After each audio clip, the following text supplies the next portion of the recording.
এসে গেছি বন্ধুরা আজকের একটা নতুন রেসিপি নিয়ে। আজকের রেসিপি এঁচোড় চিংড়ি।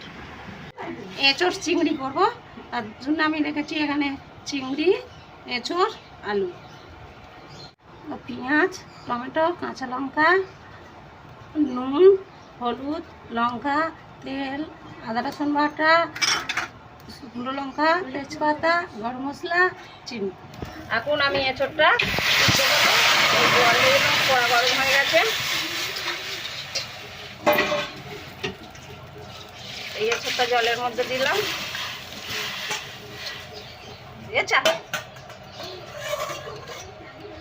5 মিনিট সিদ্ধ হবে। দেখছি বন্ধুরা একটু ভাবি নিয়েছি, কাছে পুরো সিদ্ধ করবো না। এবার আমি হয়ে গেছে, এই আলুটা ভেজে নেব।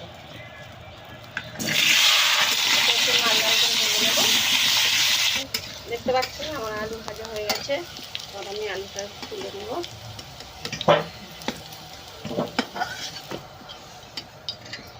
এই তেলের মধ্যে আমি চিংড়িটা ভেজে নেব। আগে তাতে নুন আর হলুদটা মাখিয়ে রেখেছি। দেখছেন আমার চিংড়ি ভাজা হয়ে গেছে লাল লাল করে। এবার আমি দিলাম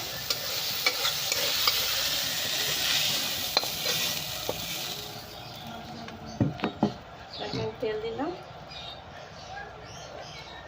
আমি এঁচোড়টাও ভেজে নেব।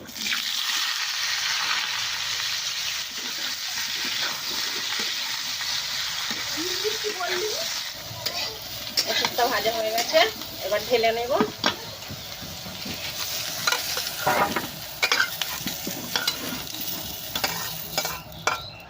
তেল দিলাম,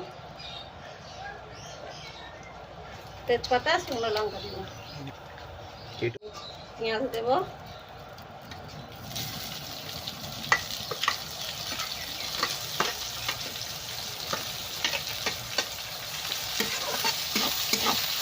ভালো করে ভেজে নেবো। রান্না করে ভাজা ভাজা হয়ে গেছে। এবার আমি আদা রসুন বাটা দেবো।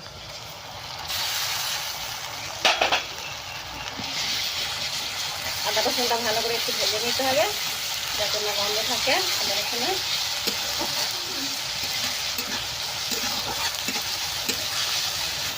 আদা রসুনটা ভাজা ভাজা হয়ে গেছে। এবার আমি টমেটোগুলো আবারও একটু নাড়বো।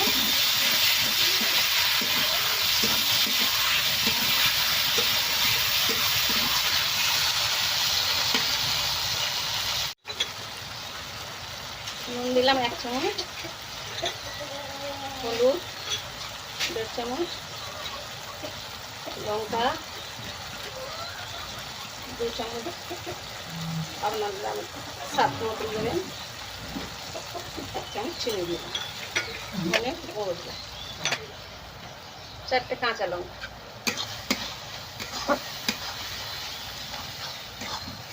সব মশলাগুলো ভেজে নিতে হবে। ভেজে রাখা আলুগুলো দিয়ে দিয়েছি, এঁচোড় ভাজা দিলাম, আবারও ভালো করে নাড়বো।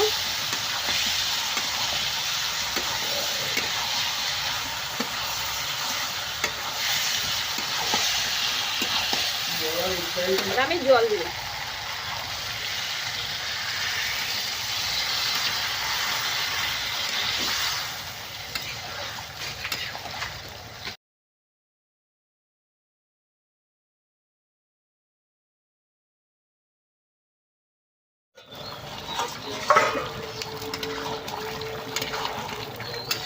দেখছেন বাকি আছে, চিংড়ি মাছটা দিয়ে দিলাম।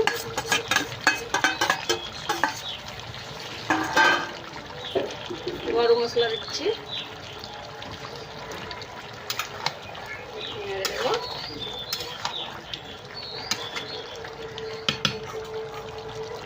আবারও একটু চাপা দিয়ে দেখছেন, চাপা দিয়ে রেখেছিলাম।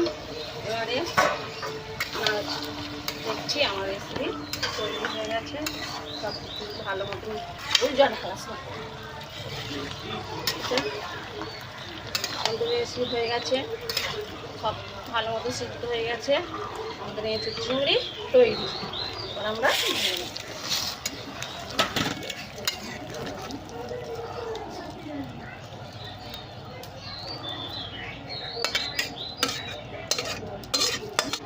দেখতে পাচ্ছেন বন্ধুরা কত সুন্দর দেখতে। আপনারা বাড়িতে অবশ্যই ট্রাই করবেন, একবার বানিয়ে খেয়ে দেখবেন, ভালো লাগবে।